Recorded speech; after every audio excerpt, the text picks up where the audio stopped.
თუ გინდა მშვიდობა ემზადე ომისთვის. თავზე გვექცევა ლიბერალური მსოფლიო წესრიგი. ამერიკის ოპერაცია ვენესუელაში არის უფრო პოზიტიური თუ ნეგატიური მოვლენა. პრაგმატიზმის გარდა არსებობს კიდე ღირებულებები. რუსული გავლენის სფეროები რაც იყო, იქ დგება ამერიკა და თაროს ეცეუნება, ვიცი რომ შენი ტერიტორიაა.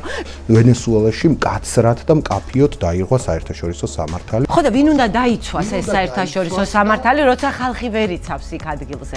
ერთი დიქტატორი, მეორე დიქტატორი ჩანაცვლა, უბრალოდ ეს მეორე დიქტატორი უფრო კეთილგანწყობილი არის. ახალი რკინის ფარდა გაევლება და ახალი გავლენის ზონები დადგინდება და სად გადის ზღვარი და რას ამბობს საერთაშორისო სამართალი? თქვათ რუსეთი ისედაც უამრავი წლის განმავლობაში ფეხქვეშ ცელავს საერთაშორისო სამართალს. უნდა ხიო და აღარ გათელავს. სად უნდა ხიო მოსკოვში?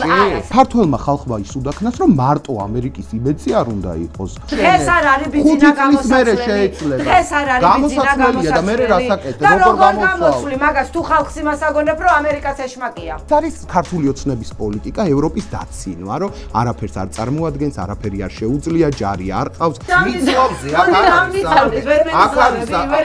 ქალბატონო, ისე მეშინია ვერგენის. კარგი.